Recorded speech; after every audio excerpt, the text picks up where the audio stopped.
जिथं शेड आहे ना तिथं लावलेलं होतं. शेडचं बांधकाम असल्यामुळे तिथं झाड आणून इथं लावलं, याचं रिप्लांटेशन केलं आणि हे झाड आमचं सक्सेस झालं. वा वा, नवीन प्रयोग केला. हो सर. हे आम्ही 5 वर्षापूर्वी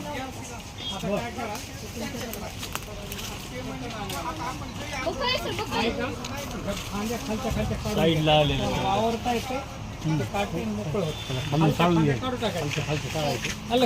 जमलं तर ह्या स्टिक सुद्धा तुम्ही लावू शकता. असं इथून कट करायचं इथून, आणि हे एक कांड पिशवीत घालायचं, त्याला मुळं फुटतं. तो प्रयोग करा, नवीन बांबूचं रूप तयार होतं. लिंबोणीचं सुद्धा होतं. लिंबोणीचं कसं करायचं माहिती आहे का? हे नाही झाड, हे फांदी काही हिला 1 इंचाचा सकट मारायचं तो.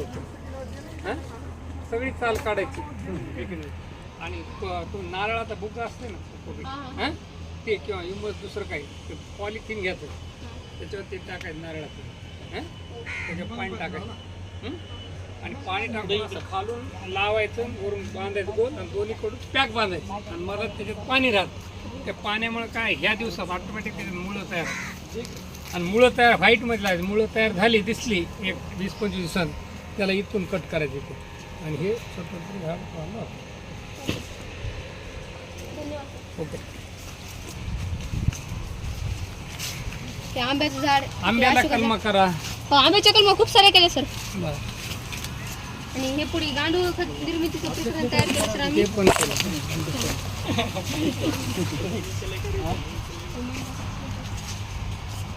सुंदर केली की झोपडी त्याला. जास्त गांडूळ वापरण्यात आलेले. आणि इकडले वृक्ष गांडूळ खत निर्मिती. हां, याचं आउटलेट केले का बाळा कुठं पाणी सगळं? त्याला राव द्यायचं बरं, जास्त पाणी त्याला आउटलेट झालं पाहिजे पाण्यात. आणि दुसरी एक गोष्ट, तुम्ही शेण बिन टाकलं ना तर याचं ते विचरा जातं. तिथं हाऊत करा एखादा, किंवा डबा ठेवा प्लॅस्टिकचा. ते पाणी जे विचरते का, ते पाणी फार खतयुक्त असतं, आणि ते पाणी तुम्ही इतर छोटे गुलाबाचे ते झाडं कोंडे त्याला वापरा. त्याचं बेनिफिट आहे. आणि ते तुम्हाला सांगायला पण येईल कोणाला, त्याला वर्मी वॉश म्हणतो. तिकडं ते करायचं केले महाराष्ट्र. तर तो अर्क असतो सगळं. बरोबर. हे कुठे केलंय? तुम्ही कोण सांगा, कोण दाखवा? इकडनं चला.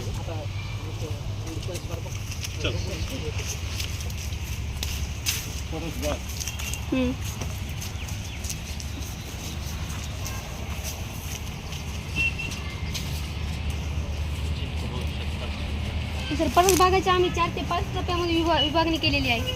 या टप्प्यामध्ये जे औषधी वनस्पती आहेत त्या लावण्याचा उपक्रम आम्ही केलेला आहे. आणि दरवर्षीप्रमाणे आम्ही 200 झाड लावतो, परंतु यावेळेस आमचं टार्गेट 1000 झाडांचं आहे. आता जास्त युवक काढून विविध नवीन झाडांची इथे रोपवाटणी लावणार.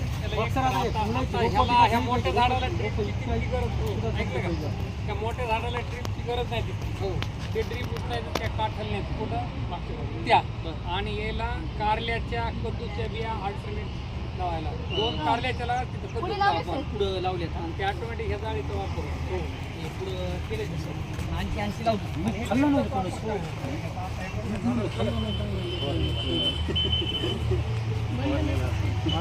फवारला का मुग? हो. हे किती दुसरा टप्पा आहे? मुगाचा टप्पा जे कडधान्य आणि हे कडधान्य वाळून आम्ही फ्रीजमध्ये टाकतो. आणि हे सर सीताफळ झाड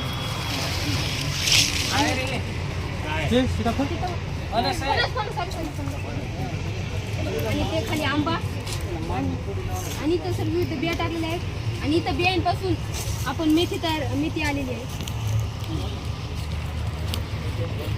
ते झाला तिसरा टप्पा. 4, 5, 6, 7 टप्पे तयार केलेले आहेत आम्ही.